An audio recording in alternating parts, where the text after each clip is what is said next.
Spelling mistake definitely कर के आओगे अपने एग्जाम के अंदर, और कर के आने के बाद परेशान होगे कि यहाँ पे आधा नंबर कट गया, यार यहाँ पे आधा नंबर कट गया, अब तो क्या करूँ मैं। या फिर एग्जाम के अंदर बैठे होगे कंफ्यूज होगे, यार इसकी जगह अरे ये ओ की मात्रा कहाँ आएगी, यार ई की मात्रा कहाँ पे, यार ये सद्भावना के अंदर भा पूरा होता है कि आधा भा होता है, ये आवश्यकता है मैं या लगाऊं कि ए लगाऊं।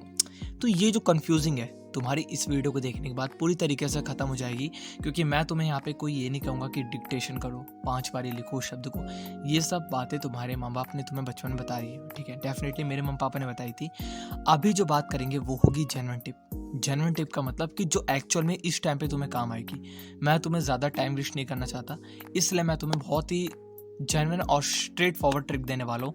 तो स्टार्ट करते हैं इस वीडियो। सबसे पहली टिप, अब तुम जो भी पढ़ने वाले हो, चाहे तुम पत्र लिखने वाले हो, चाहे तुम अनुच्छेद लेखन करने वाले हो, चाहे तुम अपनी लिटरेचर पार्ट के एक समरी को पढ़ रहे हो, चाहे तुम एनसीईआरटी पढ़ रहे हो, कुछ भी पढ़ रहे हो, जब तुम उसको पढ़ रहे हो, जो शब्द तुम्हें लगते थे पहले से, देखो जिस शब्द में तुम्हें लगता है कि जैसे मैंने सद्भावना बताया उसके अंदर आधा भाव होगा कि पूरा भाव होगा, ऐसे बहुत सारे शब्द होते हैं, मिलेंगे जब तुम पढ़ रहोगे, मिलेंगे।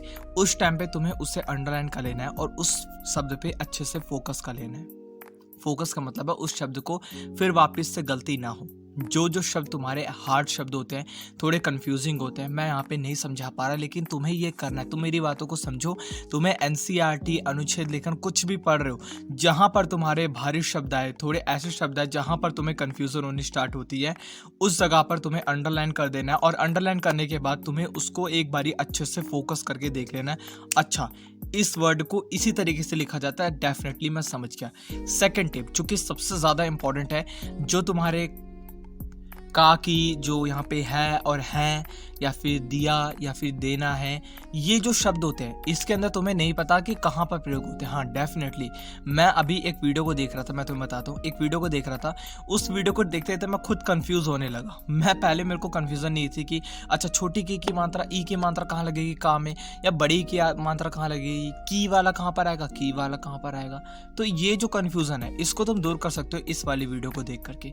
ये वीडियो मैं खुद देख रहा था, मेरे को इसके अंदर क्लैरिफिकेशन हुई। देखो मैं एक बार बता दूं, मैं ऐसा बंदा नहीं हूँ अरे नहीं मैं दे दूंगा इसका प्रमोट कर दूंगा ये तो बढ़ जाएगा, ऐसा कुछ नहीं है। जहां पर मुझे जेन्युइन दिखता है मैं बता देता हूँ। मेरे को यहाँ पे ये नहीं है भाई अगर कोई वैसा चैनल है, अगर मेरी तरफ से कुछ उसको फायदा हो रहा है तो भगवान की दया से उसका करना चाहिए, किसी के साथ कभी बुरा ना हो, मेरा मानना ये है, ठीक है। तो मैं एक वीडियो आपको डिस्क्रिप्शन बॉक्स में डाल दूंगा, यहाँ पर जाकर के इस वीडियो को अगर तुम देखते हो तो का की के इन सब शब्दों को तुम अच्छे से समझ पाओगे कि एक्चुअल में इनका प्रयोग कहाँ पर होता है। मैं सच बता रहा हूँ, इस वीडियो को देखने से तुम्हें बहुत ज़्यादा फायदा मिलेगा।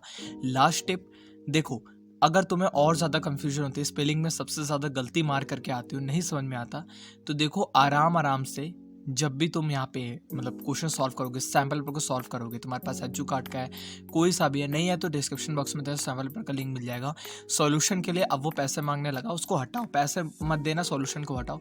जब तुम उस क्वेश्चन को सॉल्व कर रहे होगे, ठीक है, तुम आंसर को लिख रहे होगे, ये मत देखो कि आंसर सही है कि गलत है, तुम ये देखो सबसे पहले कि तुम्हारी जो स्पेलिंग है क्या वो सही है कि गलत है। इसको प्रैक्टिस करो, जब तक तुम प्रैक्टिस नहीं करोगे नहीं समझ में आएगा। तो जो भी लिख रहे हो, लिखते हुए अगर बेशक तुम्हारा आंसर गलत, मान लो अभी तो तुम्हारे पास टाइम है, आंसर गलत होता है, लेकिन अगर तुम उसको प्रैक्टिस कर रहे हो और देख रहे हो कि यार मैं लिखने में इसमें गलती नहीं कर रहा, मतलब मेरी स्पेलिंग में कहीं मिस्टेक नहीं है, बेशक आंसर गलत हो गया लेकिन स्पेलिंग में मिस्टेक नहीं है, तो तुम समझ जाओ कि हाँ तुम सही ट्रैक पे धीरे धीरे आ रहे हो। अब तुम्हें आंसर को सुधारने की जरूरत है, आंसर तुम्हारा गलत था, स्पेलिंग में इस समय कोई गलती नहीं है, ठीक है। तो ये टिप्स अगर तुम फॉलो करते हो, अच्छे मार्क नहीं बहुत अच्छे मार्क को स्कोर करके आओगे। भगवान से मैं दुआ करूंगा बहुत अच्छे मार्क को लेकर के आओगे। और यहाँ तक आ चुके हो तो एक बार